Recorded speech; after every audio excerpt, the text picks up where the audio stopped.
We are going to study about the transport system, and this topic is becoming a very trendy topic in the SSC CGL examination since last few years. Okay, so what is the agenda of the session today is that we are going to study about the transport system. Okay, so when we talk about the transport system, see students, actually what happened ki if you talk about any country of the world, the country has four major types of transport. Okay, that is the roadways, we have the railways, apart from that we have the airways, and we have the waterways. These are the four major form of transport that is available in any country across the world. And main agenda of the session today is that we are going to study about the roadway system of India, the railway system, the airways, and the waterways. And in the examinations every year the questions are coming. It can come from roadways, it can come from railway, it can come from airway, or it can come from waterways. It is not sure from where it will come, but questions of the transport system are coming in the examinations. Okay. So first of all, we'll start with the road network of India. And when we talk about the road network of India, let me tell you that India has the second largest road network in the world. India has the second largest road network in the world after the United States of America. After United States of America, India has the second largest road network in the world, and the total length of roads in India is right now is 46 lakh kilometers. So the total length of roads in India right now is around 46 lakh kilometer. So it's a huge network, and it is the second largest road network in the world. First is your USA, second is your India, and third is in China. Okay. Now for the purpose of maintenance and constructions, the road are divided into various parts. That is, we have the national highways, we have the state highways, we have the district highways, we have the village roads, the border roads, etc. These are the important roads in India. But when we talk about the most important out of these, so the most important road out of these are your national highways, which is the most important highway in India. So when you talk about the length of the national highways in India, it is somewhere around 71,000 kilometers. The length of national highways in India is something around 71,000 kilometers, which is, you can say, almost 2% of the total road network. It is almost 2% of the total road network, but it covers 40% of the road traffic in India. Means the total road traffic in India is out of the total road traffic in India, 40% of the traffic runs on the national highways. Okay, so the national highways covers almost 40% of the road traffic in India, although the length of national highways in India is only 2% of the total roads available in India. Okay. Now when we talk about the state in India which has the largest length, maximum length of the surface roads, that is the Pakka roads. So when we talk about the maximum length of surfaced roads in India, actually the roads are of two types. One is your surfaced roads and one is your unsurfaced roads. Okay, one is your surfaced roads and the unsurfaced roads. So when we talk about the surfaced roads, the maximum length of surfaced roads in India is in the state of Maharashtra, and maximum length of unsurfaced roads in India is in the state of Odisha. So Maharashtra has the maximum length of the surfaced roads, whereas Odisha has the maximum length of unsurfaced roads in India. Okay. Now, when we talk about the road classification, so right now the national highways, when we talk about the national highways are under the Ministry of Road and Transport and Highways, that is the central government, and the total kilometers it covers presently is around 92,851. This is the present data. Okay.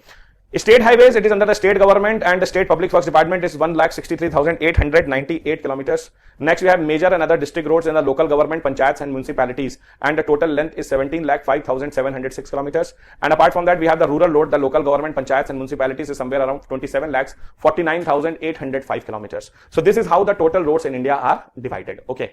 Now this is the diagram. You can see the major national highways of India. This is how the national highways in India are connected with each other. Okay. Now we have the list of important national highways. When we talk about the important national highways in India, we have the national highway number 1. National highway number 1, actually India has hundreds of highways, but what you need to do, you have to learn the names of the highways which I am telling you. Apart from that, you don't have to learn the names, anything apart from what I am teaching. Okay, so you have to learn the name of all the highways that I am teaching in the class. Apart from that, you don't have to learn anything else. Okay, so first is your national highway number 1. It starts from Amritsar to Jalandhar, Ambala, Karnal, Panipat, Sonipat and New Delhi, and covers the total distance of somewhere around 456 kilometers. Next we have the NH2, from where the NH1 ends, the NH2 starts. NH2 goes from New Delhi to Mathura, Mathura to Agra, Kanpur, Allahabad, Varanasi, Sasaram, Dhanbad, Durgapur to Kolkata, and the total length is 1490 kilometers. Now the important thing is that the national highway number 1 plus national highway number 2, when you combined both these highways, it becomes the famous GT road, that is known as the Grand Trunk Road. Okay, and the famous Grand Trunk Road, it was built by Sher Shah Suri between Kolkata to Peshawar. Actually this road was built between Calcutta to Peshawar, but since Peshawar right now is in Pakistan, so this road is between Kolkata to Amritsar right now. Okay, now we have the national highway number 3. National highway number 3 starts from Agra to Gwalior to Shivpuri to Indore to Dhulia, Nasik, Thane and Mumbai, and covers the distance of around 1161 kilometers. So you can say it covers the major cities of Agra to Mumbai, national highway number 3. Okay. Next, we have national highway number 4. Actually, I don't know how, maybe it has been skipped. Okay, national highway number 4. Okay, let me write. It's a printing error. It has not been printed here. So, national highway number 4, let me tell you, it starts from Thane, Thane to Mumbai, Mumbai to Pune, Pune to Belgaum, and from Belgaum to Chennai. So, the national highway number 4, it's from, you can say, Mumbai to Chennai. So, it starts from Thane near Mumbai. So, Thane to Mumbai, Mumbai to Pune, Pune to Belgaum, Belgaum to Chennai. So, national highway number 4 connects the major cities of Mumbai to Chennai. You don't have to remember the length of the highways. It is never asked in the examination. It is asked that which major cities it connects. Okay, next we have the national highway number 5. It starts from Bhaggogara. It is near Kolkata to Cuttack, Visakhapatnam and Chennai. So, we can say the national highway number 5 connects Calcutta with Chennai. National highway number 6, it Kolkata, Sambalpur, Raipur, Nagpur, Dhule and Hazira. Hazira is in Gujarat, a very famous port city. So, it is between Kolkata to Hazira. Hazira is a port city in Gujarat. Now, we have the national highway number 7. We have starts from Varanasi, Rewa, Jabalpur, Hyderabad, Madurai, Kanyakumari, and it is the longest national highway of India and connects. It is the total length is around 2,369 kilometers. Actually, these days the national highways have been merged, and right now national highway number 44 is the longest national highway in India. But since it is a merger of major highways in India, but when we talk about the single national highway with the longest, and it is national highway number 7, not national highway number 44. When we talk about the national highway number 44, it is combination of various highways, and it runs from Srinagar to Kanyakumari. It is the longest national highway in India, but it is a combination of major highways. Okay, so when we talk about a single longest highway, it is national highway number 7. We have the national highway number 8. We have the national highway number 8. It is from Delhi, Jaipur, Ajmer, Ahmedabad, Vadodara to Mumbai. So it connects the two major cities of India, that is Delhi with Mumbai. And always remember, it is the busiest national highway of India. It is the most busiest national highway of India. National highway number 8. It connects very important cities of Delhi, Jaipur, Ajmer, Ahmedabad, Vadodara and Mumbai. NH9 starts from Pune to Solapur to Hyderabad to Vijayawada in Andhra Pradesh, and the total length is 791 kilometers. We have NH10, that is Delhi, Rohtak to Fazilka in Punjab, and 403 kilometers. This national highway is very famous for the most controversial honor killings in Haryana, and due to this, a very famous movie of Bollywood featuring Anushka Sharma was also made on this national highway number 10. Okay, as the major honor killing cases has been conducted on this national highway. Next, we have national highway number 11. We have Agra, Jaipur, Bikaner. It is 582 kilometers. Next, we have NH12. It is between Jaipur, Kota, Bhopal and Jabalpur, and it is 890 kilometers. It is a very important national highway. It connects Jaipur to Jabalpur. Next, we have NH24, Delhi, Lucknow and Bareilly, and it is 483 kilometers. NH28, Barauni, Gorakhpur and Lucknow. It's 570 kilometers. So we can say it is a national highway that connects Delhi with Barauni. Actually, from Delhi to Bareilly to Lucknow, and from Lucknow it starts NH28. It goes to Lucknow, from Lucknow to Gorakhpur to Barauni. Okay, so 570 kilometers. One more added in it. National highway number 29, Gorakhpur, Ghazipur and Varanasi, 198 kilometers. Now we have national highway number 47A. It starts from Kundanur to Wellington Islands in Kerala, and it is the shortest national highway in India. It is only 6 kilometers, the shortest national highway in India. Apart from that, NH56, Varanasi, Lucknow, 285 kilometers national highway. Now we have the two very famous NH16 and NH221. NH16 and NH221 are known as the red highways of India, as both of them passes through the Naxalite prone areas in India. Okay, this is very dangerous national highways, and government asks the people not to use these national highways very oftenly because they are the Naxalite highways and they run from the Naxalite areas of Chhattisgarh, Jharkhand and Odisha and Andhra Pradesh through Bastar and through all these areas. Okay, so this is a very dangerous national highway. NH16 and NH21, 221, they both are combinedly known as the red highways of India because they're Naxalite prone highways in India. Okay. Apart from that, we have the express highways. What you means by the term express highways? Express highways are those which are having two things. Actually, three things. One, it is a signal free. Signal free, there are no red light, no green lights on this. That is signal free. Apart from that, it is enclosed, means it has been enclosed from both the sides, and it should have at least 6 lanes of traffic. Okay, 3 on each side. Okay, so this is the national highway. This is known as the express highways, and they are very famous express highways in India. We have Ahmedabad to Vadodara Expressway, 95 kilometers. It is in state of Gujarat. We have Mumbai Pune Expressway, 193 kilometers in Maharashtra. We have Jaipur Kishanganj Expressway, 90 kilometers Rajasthan. Delhi Gurgaon Expressway, 28 kilometers in Delhi and Haryana. We have Noida Greater Noida Express Highway, 24 kilometers in Delhi, Uttar Pradesh. We have Yamuna Express Highway, 165 kilometers in Uttar Pradesh. And recently, actually, Yamuna Express Highway was the longest national highway, express highway in India. But now recently, one more has been started, that is 7th, and it is between Agra Lucknow Express Highway. Okay, Agra Lucknow Express Highway. It is the 300 kilometers express highway in the state of Uttar Pradesh. And always remember that it is the longest express highway in India. Okay. It is the longest express highway in India, your Lucknow-Agra Express Highway in India. Okay, so the longest is your 300 kilometers Agra-Lucknow Express Highway, and recently started by the Akhilesh Ladau government in Uttar Pradesh. Now, apart from that, we have two current projects. Okay, two current projects, and this is very important. Actually, what the government is doing, government is merging the national highways, and they have started a very important project known as the Golden Quadrilateral Project. It was started on 6 January 1999 by then Prime Minister Mr. Atal Bihari Vajpayee, and the main aim of the Golden Quadrilateral Project is the biggest program of road development ever taken up in the country. This project will cover the total distance of 5,846 kilometers, and it is under the NHDP, that is National Highway Development Project of India. So what questions are asked from the examination? The that is the Golden Quadrilateral Project will cover which of the following cities, and apart from that, which of the following highways will be the part of the Golden Quadrilateral Project. So when we talk about Golden Quadrilateral Project, it starts from New Delhi, it goes to Mumbai, from Mumbai it goes to Chennai, from Chennai it goes to Kolkata, and from Kolkata it goes to New Delhi. Okay, so New Delhi to Mumbai, NH8 will cover it. Mumbai to Chennai, NH4 will cover it. Chennai to Kolkata, NH5 will cover it, and New Delhi to Kolkata, NH2 will cover it. So we can say National 2, Highway 2, 4, 5 and 8 are the part of the Golden Quadrilateral project. So National Highway number 2, 4, 5 and 8 are the part of the Golden Quadrilateral project, and this is a very important. Delhi to Mumbai, Mumbai to Chennai, Chennai to Kolkata, Kolkata to Delhi, total length is 5,846, and NH2, 5 and 8 are the part of the Golden Quadrilateral project. So you have to learn this name of the highways which are being part of the Golden Quadrilateral project. Now we have the north, south, east, west express corridor, and it is see like this, north and south. Okay, it is between north and south, and it is between east to west. Okay, east to west and north to south. It is the longest express, it is biggest ongoing express highway project of India, covering a total distance of 7,300 kilometers. This project is also under NHDP. Now what happened, it will start from Srinagar in north, and it will go to Kanyakumari in south in Tamil Nadu. Okay, in eastern part it will start from Silchar in Assam, and it will go to Porbandar in Gujarat. The one thing very important is that from north to south it will connect with cities. North to south it connects Srinagar to Kanyakumari, and east to west it will connect from Silchar to Porbandar. And the question comes that the intersection city at the point where these two national highways are going, where these two points are going to intersect, they are going to intersect each other at the city of Jhansi in Uttar Pradesh. Okay, so in the north-south direction, when we talk about, it will connect Srinagar to Kanyakumari 4,000 kilometers, and east to west direction connect Silchar Assam to Porbandar 3,300 kilometers. The north-south, east-west express corridor will intersect each other at Jhansi in Uttar Pradesh. Okay, so these are the things you have to learn in the roadways project of India. So what you have to learn is the total length of highways. Apart from that, you have to learn major highways in India, and from that you have current express highways and the two major current projects, that is the Golden Quadrilateral project and north-south, east-west express corridor. So this ends with your highways in India. This ends with your topic of National Highways Development Project of India. Okay, now we have the railway system. Okay, this is very important, and railways, as you know, it is connected with everyone in India. Okay, you cannot see anyone in India who said that I have never been traveled by railways. Okay, railway is the thing with which everybody's childhood is related. Okay, so railway is a very important project in India, and as you know, when we talk about the railway network in India, actually till the time the Britishers were there in India, India's railway network was the second largest railway network in the world, but right now it is the fourth largest railway network in the world and second largest in Asia. When Britishers were there, the national highway, the railway network in India was the first in Asia and second largest in the world, but right now it is second in Asia and fourth largest in the world. The first is the USA, which has the total length of 228,000 kilometers. Second is Russia, 126,000. Third is China, 91,000. India is around 65,000 kilometers of railway network. It is the fourth largest railway network in the world. And as the European railway network is growing at a very fast speed, it is said in the next 10 years, the railway network in India will be out of the first 10 spots also. Okay, so we have to grow it very fast, okay, in order to compete with the European countries. As you know, the railways started in India the railway started in India in the year 1853, and actually the main credit will go to the Britishers. The main railway network started on India on 16th of April 1853, and as everybody knows, the first train in India runs between Bombay to Thane, that is the 34 kilometers. But the major question is that everybody knows that the first train in India started in 1853, but if it asks the second train started in India, the second started in 1854 between Howrah to Hooghly. Okay, it is in West Bengal. India has the second largest electric system in the world after Russia. But when we talk about the electric railways, okay, the railways basically run on the diesels and the electric system, and when we talk about the railway network, India has the second largest railway network in the world in the concept of electric railway system after the Russian country of Russia. Okay.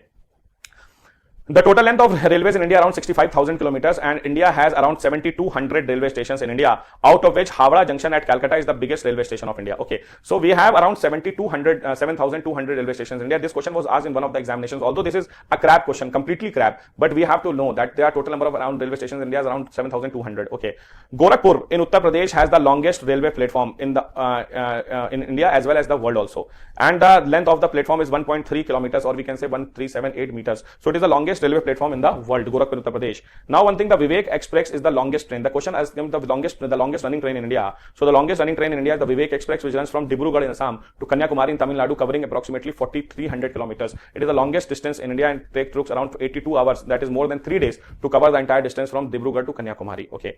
Now comes the question, which is the lengthiest train in India? So we can say the Prayagraj Express, which runs from New Delhi to Allahabad, is the lengthiest train of India, which runs with a total 27 coaches. The lengthiest train in India. And now what happened, the fastest train in India. So when we talk about the fastest train in India, see, the Bhopal Shatabdi Express is the fastest train of India. So there's a top speed of 160 kilometers. Shatabdi Express was started on the birth anniversary of the first Prime Minister of India, Pandit Jawaharlal Nehru.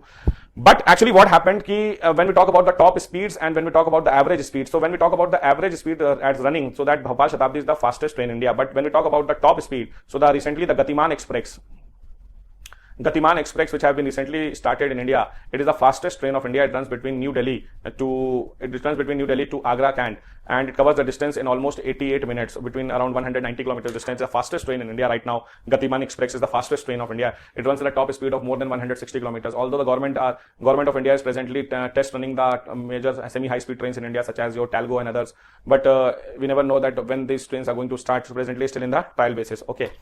Now we have the railway tunnels. When we talk about, so always remember the Pir Panjal railway tunnel in Jammu Kashmir, which is the longest railway tunnel of India, and it is 11 kilometers long. So Pir Panjal railway tunnel, which has been recently inaugurated by the Prime Minister of India, Mr. Narendra Modi, and it is 11 kilometers long. Now we have the first double-decker train in India was started in the year 2011 between Howrah to Dhanbad. Okay, so the first double-decker train in India was started in the year 2011 between Howrah to Dhanbad, but now the frequency of the double-decker train in India has been increased. It is running between New Delhi to Lucknow. It is running between New Delhi to your Jaipur. So they are the double-decker trains. Okay. As on 2014, all the states of India are now connected with the Indian Railways, and the latest state to join the railway network is your Meghalaya. Okay, so all at present there are all the states of India which are connected with the railways, and the most latest state that are connected with the railways is your Meghalaya. The metro train in India was started in the year 1984 at Calcutta. Okay, followed by Delhi in 2002, Bangalore in 2013, Mumbai in 2014, Jaipur in 2015, and the coming metro project India is Lucknow and Hyderabad in the year 2016. So the metro train, that is the metro trains in India, has been started in India, and it was started in 1984 at Calcutta, but now it has been recently increasing in all the major cities of India.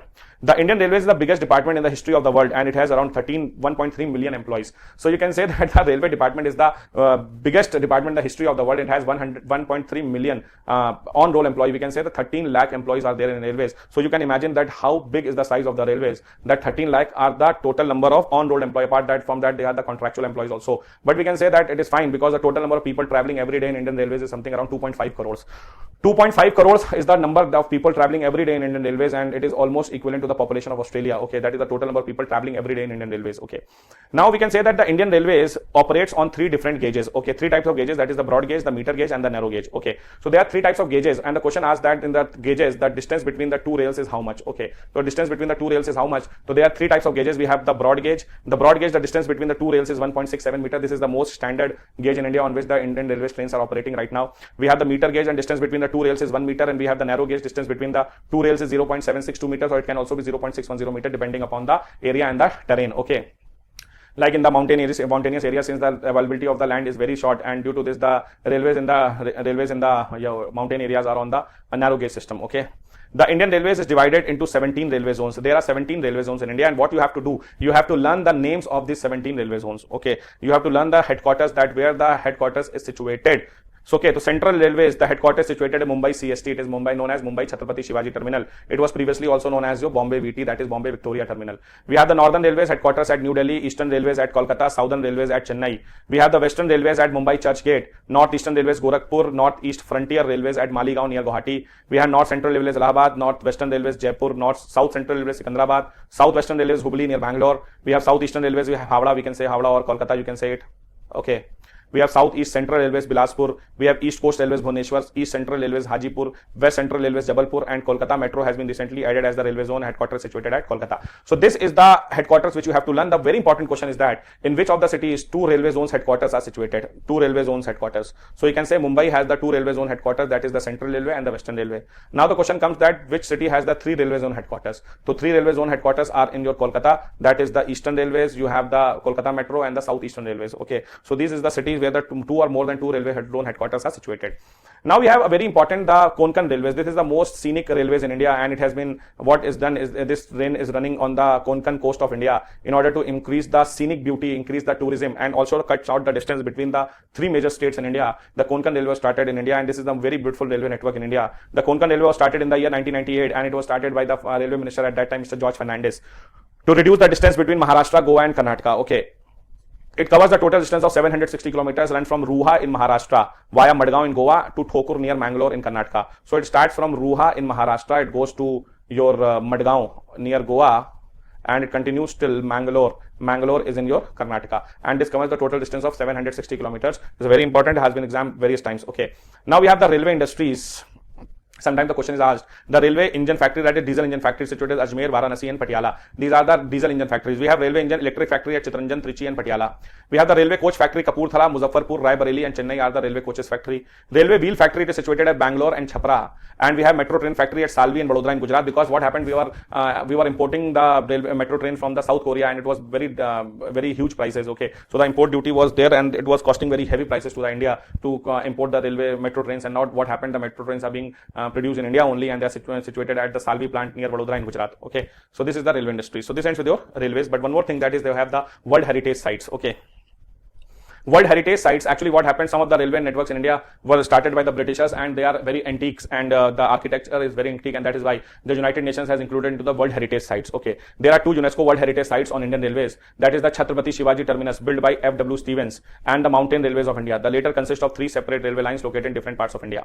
That is the Darjeeling Himalayas Railways in West Bengal, the Nilgiri Mountain Railways in Tamil Nadu, and Kalka Shimla Railways in the Shivalik Mountain Range in Himachal Pradesh. Okay, so there are two major UNESCO World Heritage sites of Indian Railways. One is your CST, that is Mumbai CST, and second is your mountain railways, which consist of three railways, that is the Darjeeling, the Nilgiri and the Shivalik mountains. Okay, now we always have to remember that one thing, that the Trans-Siberian Railway route in Russia, the Trans-Siberian Railway route in Russia is the longest railway route of the world, and it's covering 9,289 kilometers from Moscow to Vladivostok. It starts from the European city of Moscow and runs till the Vladivostok city in the far east. Okay, and goes up to the very close to the USA. Okay, near the Bering Strait in the Vladivostok. 9,289 kilometers, and this train covers the 11 time zones of the world. Okay, this is the longest railway zone of the world, longest railway network of the world, the Trans-Siberian Railway Network, and it is Russia and covers a distance of 9,289 kilometers from Moscow to Vladivostok. So this ends with your UNESCO World Heritage site. Okay, so this ends with your railway network in India. Now we have the air transport.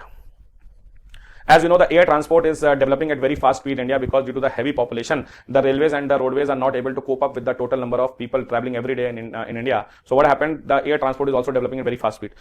When we go back to the history, we'll talk about the first flight that took off in India. So the first flight took off in India on February 1911 from Allahabad to Naini by a French aviator, Henri Piquet. Okay, so Henri Piquet was the first person who took the first flight of India in the year 1911 from Allahabad to Naini. But this was not a commercial airlines. It was first flight which was it was air mail service. It was started by it was the first flight which took by Mr. Henri Piquet, who was a French aviator. But Mr. J.R.D. Tata became the first Indian who got the commercial pilot license, and later he became the first Indian who took the first solo flight of India from Bombay to Karachi on 15th October 1932. So J.R.D. Tata, Mr. J.R.D. Tata, very important person. He was the first person who got the CPL in India, that is the commercial pilot license, and he was the first Indian who took the first solo flight of India from Bombay to Karachi on 15th October 1932. In the year 1930, what happened? J.R.D. Tata started the first airline company in India by the name of Tata Airlines between Mumbai to Trivandrum. Mumbai to Trivandrum was the first airline service, commercial airline service was started in India by the name of Tata Airlines, started by Mr. J.R.D. Tata. But what happened after the freedom of India, that is the independence from the British rule, there was no airline companies which were owned by the government. So what happened? Mr. J.R.D. Tata gave the Tata Airlines to the government in the year 1953 just for the sake of the India, and he took only ₹1 for that. And in the year 1953, the airline companies were nationalized by the government of India, and Indian Airlines and Air India came into existence. So what happened in the year 1953? The Tata Airlines was nationalized by the government of India, and Air India and Indian Airlines came into existence. In the year 2005, the Indian Airlines was given the name of Indian, but again in 2011 it was merged with the Air India. Okay, so now at present there is only one, that is Air India in this government sector, and whether you go with the international flights or we talk about the domestic flight, both the names are Air India. Previously, the Air India was for the international sector and Indian Airlines for the domestic sector. Okay.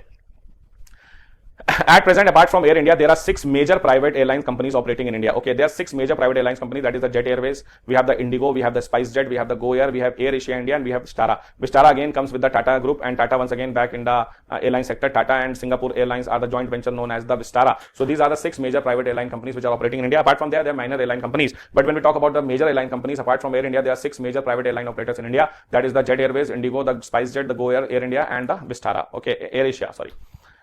Now when we talk about the only pilot training institute in India, when we talk about the pilot training institute, the government pilot training institute, actually we have lots of the private training institute in India, but when we talk about the government pilot training institute, so when we talk about the government of India set up a civil aviation center for the training of pilots known as IGRUA, that is Indira Gandhi Rashtriya Udan Academy, and it's situated at Fursadganj near Rai Bareilly in Uttar Pradesh. Okay, it is the only government pilot training institute in India, and situated at Fursadganj near Rai Bareilly in Uttar Pradesh. Okay, DGCA, Directorate General of Civil Aviation, is the regulatory body of of the aviation sector in India. It comes under the Ministry of Civil Aviation. Okay. So now comes the DGCA, that is Directorate General of Civil Aviation. It is a regulatory body of the airline sectors. As you know, they have various regulatory bodies in India. That is, we have the RBI, which is for the money market. We have the SEBI for the capital market. We have IRDA for the insurance sector. We have TRAI for the telecom sector. Likewise, DGCA is the regulatory body of the aviation sector in India.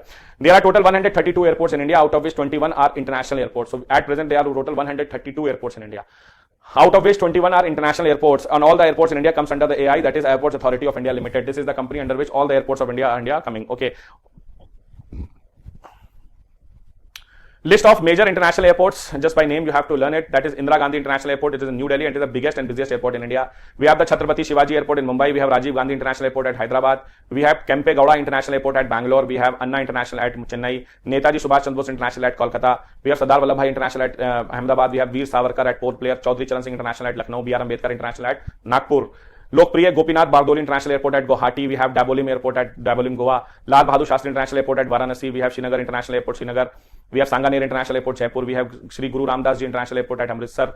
Trichapalli International Airport, Trichy. Coimbatore International Airport at Coimbatore in Tamil Nadu. Calicut International Airport at Calicut. Kochi International Airport at Kochi. And Trivandrum International Airport at Trivandrum. So the important thing is that always remember Kerala. Kerala is the state in India which has the major international airports. Okay, maximum number of international airports in India. And the total number of airports in India and airports in major international airports in India, Kerala, and the total number is 4. We have the Trichilapalli, we have Calicut, we have Kochi, and we have Trivandrum. These are the 4 major international airports in the state of Kerala. Now comes the Dubai International. The Dubai International Airport is the biggest airport in the world, situated at Dubai in United Arab Emirates. So the biggest airport in the world. Now we have the busiest airport in the world. Busiest airport means the airport which is handling the maximum number of travelers, passengers. So Hartfield Jackson International Airport is the busiest airport of the world, situated at Atlanta City in USA. Now the highest airport of the world, means it is situated at the maximum height. This question has been asked in the SSC CGL. So the Daoqing Yalding International Airport in China is the highest civilian airport in the world. Now we have the lowest airport in the world. Lowest means the height is the lowest, means the height is the not the highest, means the lowest airport. We have the Schiphol International Airport at Amsterdam and Netherlands is the lowest airport in the world. Apart from that, there are two major aircraft companies in the world. Aircraft manufacturing companies. We have the Boeing from USA. We have Airbus from France. And always remember, the biggest aircraft in the world is your Airbus A380. It is the biggest aircraft in the world and can carry more than 800 passengers at a single time. It is the biggest aircraft in the world. We have the Airbus A380. Okay, so this ends with the air transport in India. Now comes the water transport. Okay, water transport, when we talk about, it is the most economical, as far as the most economical and the eco-friendly mode of transport, because it causes least number of pollution. But why it is the most economical? Because I'm talking about the steamers and boats and like these. I'm not talking about the yacht and the big cruises. No, it is not included in that. It is the most economical and eco-friendly mode of transport. Okay. The total length of water transport in India is 14,500 kilometers. So the total length of the water transport in India is 14,500 kilometers, and the government of India has recognized 5 major waterways in India. Actually, there are 5 major waterways in India right now. That is NWW1, NWW2, NWW3, NWW4, and NWW5. As you know, there are the national highways. Apart from the national highways, there are also national waterways. That is the routes of the water which connects the major cities. Okay. So national highways are hundreds in India. National waterways are not very huge in number, but you have to learn the 5 waterways, and it is asked in the examinations. National waterway, especially national waterway number 1 and national water number 2 is very important. National waterway number 1 is situated from Allahabad to Haldia on river Ganga and is the longest waterway of India. So longest waterway of India is national waterway number 1. It is situated on the river Ganga between Allahabad to Haldia. National waterway number 2 on Sadia to Dhubri on river Brahmaputra. It is in Assam. National waterway number 3 Kollam to Kottapuram, and it is not situated on the river. It is situated on the canal. It is the shortest waterway of India. So longest waterway in India is national waterway number 1 and shortest is national waterway number 3. National waterway number 4 is from Bhadrachalan to Rajmundri on river Godavari and Wazirabad to Vijayawada on river Krishna. So Bhadrachalan to Rajmundri is in Andhra Pradesh on river Godavari, and Wazirabad to Vijayawada on river Krishna, it is also in Andhra Pradesh. Now we have national waterway number 5. It is from Mangalgadi to Paradip on river Mahanadi and Talcher to Dharma on river Brahmi. It is situated in the state of Odisha. Okay, so these are the 5 major waterways. Apart from that, the government have started recently the national waterway number 6, and it is on the river Barak, B-A-R-A-K, Barak river. It is in Assam, and it is from Bhanga. It is between Bhanga to Lakhipur. Bhanga to Lakhipur, okay, it is in Assam. It is the recently government of India started in the year 2016. Okay, so this ends with the national waterways and national water number 1, 2, 3, 4, 5, and 6. Okay. As we talk about the ports, airports, now comes the topic of ports. Ports, as you know, ports are also very important. Ports are the places where the ships comes to halt. Okay, so ports are very important, and there are 2 types of ports. That is the major, that is the big ports, and the minor, that is the small ports. So apart from that, there are also 2 types of ports. That is the artificial, and we have the natural ports. Natural ports and artificial ports, actually they both are natural in nature. Actually, artificial ports actually are places which are created artificially on the rivers, on the source of the oceans, okay, or the sea. So we can count that a total 13 major ports and 187 minor ports in India. So we have the total 13 major ports and 187 minor ports in India. And remember, Andhra Pradesh has the maximum number of ports in India. The 13 major ports in India are, so we have the 13 major and 187 minor ports in India. And always remember that state of Andhra Pradesh has the maximum number of ports in India. So when we talk about the 13 major ports, first is your Kandla. Kandla, it is situated in the Gulf of Kutch in Gujarat. It is a natural port and it is known as the child of partition. Actually, what happened before the partition of India? The biggest port in India was in Karachi. And what happened? Karachi went to Pakistan. And so what happened when the Karachi goes to Pakistan? We were not having any big port. So at that time, what happened? The Kandla port was built at Gujarat, and it is known as the child of partition because after the partition it was created. Okay, it was built by the government. We have the Mumbai port. It is the biggest and busiest port of India and the 5th busiest port in the world. It is a natural port. Okay, so it is a natural port. Mumbai port. It is the biggest and busiest port of India. Apart from that, it is the 5th busiest port in the world also, and the natural port is also known by the name of Nhava Sheva. Okay, Nhava Sheva. Sorry, by mistake it has been written here only. Okay. So Nhava Sheva, it is situated in Mumbai. It is the largest, busiest port of India, and it is a natural port and also known as Nhava Sheva. Now we have the Jawaharlal Nehru port. Jawaharlal Nehru port is the biggest container port of India. It is situated in Mumbai only. It is also an example of natural port, the Jawaharlal Nehru port. Next we have the Marmugao Goa. It is situated in the Goa and is a naval base of India. It is a leading iron ore port of India. So biggest iron ore exports in India is done from the Marmugao Goa port of India and situated in the state of Goa. It is also the naval base of India.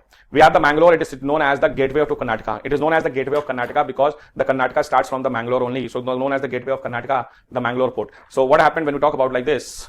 So ports in India actually situated on two sides, that is the Arabian Sea sides and the Bay of Bengal side. So these are the Arabian Sea side ports, that is the Kandla, Mumbai, Jawaharlal Nehru, Margao, Mangalore. One more is there, this is Cochin, and is a natural port. It is situated in Kerala. It is famous for handling the export of tea, coffee and spices. Known as the Queen of Harbours, is very beautiful. So it is known as the Queen of Harbours. So we can say that 6 ports are situated on the western side, that is on the Arabian Sea side. So Arabian Sea side, we have the 6 ports. We have the Kandla, we have Mumbai, we have JNPT, we have the Marmugao Goa, we have the Mangalore, and we have the Kochi. Okay, so these are the 6 ports on the Arabian Sea side. Now comes on the Bay of Bengal side, we have Kolkata. The port is known as Haldia. It is an example of riverine port situated on the river Hooghly in Kolkata. This is very important question and has been asked in examination various types. Actually, the ports are generally situated on the seas and the oceans, but this port is situated on the river, and since it is situated on the river, it is known as the riverine port. So if the question comes, which is the riverine port of India? So the riverine port of India is Haldia.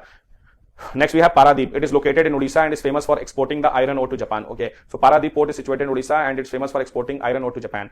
Now we have the Visakhapatnam. It is situated in Andhra Pradesh and it is the deepest port of India. So deepest port of India is Vizag. Visakhapatnam is also known as Vizag and is the deepest port of India. And always remember, it is a natural port. Okay, so natural port it is. Paradip is a natural port. Hooghly is a natural port. Okay. Now we have the Chennai. It is the oldest artificial port of India and the second busiest port of India. It is the oldest artificial port. Apart from that, it is also the oldest port of India because the oldest artificial port is your Chennai and the oldest natural port is Kandla. But when we talk about overall oldest port of India, so overall oldest port of India is your Chennai. It was built by the Britishers and is the second busiest port of India. Okay. Already done Chennai. Now we have Ennore. It is situated in Tamil Nadu and it is the only port of India which is privately handled by the Ennore Port Limited Company. It is a port which is not handled by the government. Actually, all the ports in India are owned by the SCI, that is Shipping Corporation in India. But this is the port which is handled by the private company, that is Ennore Port Limited Company, and it is situated in Tamil Nadu. We have Tuticorin. It is situated in Tamil Nadu and it is the southernmost port of India. Means it is the southernmost, means beyond this port no other port in India is situated. It is the southernmost port of India. So we can say that Tamil Nadu has maximum number of major ports. Okay, we have Chennai, we have Ennore, we have Tuticorin. So 3 major ports are in your Tamil Nadu. Next we have the Port Blair. It is situated Andaman Nicobar, recently added in the year 2010 by the government of India. So on the Bay of Bengal side, we have this on the Arabian Sea side, and on the Bay of Bengal side, Arabian Sea side, we have 6 ports. That is, you have the Kandla port, you have the Mumbai port, you have the JNPT port, you have the Mangalore port, you have the Kochi port, and you have the Marmugao Goa port. On the Bay of Bengal side, we have the Haldia port, we have the Paradip, we have the Vizag, we have Chennai, we have Ennore, we have Tuticorin, and we have Port Blair. So these are the 13 major ports in India which are situated. So this ends with your topic of the transport system of India. So what are the key takeaways? So there is nothing key takeaway. The whole topic is the key takeaway. It is whole static in nature. The whole topic is static in nature, and you have to learn this topic because you have to learn the facts, because in the examination the facts are coming and you have to learn the facts. So whole topic is important and the whole topic is static in nature. You have to learn all the things it is mentioned, especially the names of the headquarters of railway zones, very important, national highways, very important, and the names of the ports, very important, waterways, very important. So these things you have to learn. There is no shortcut for that. Okay, so thank you so much for joining me. So if you have any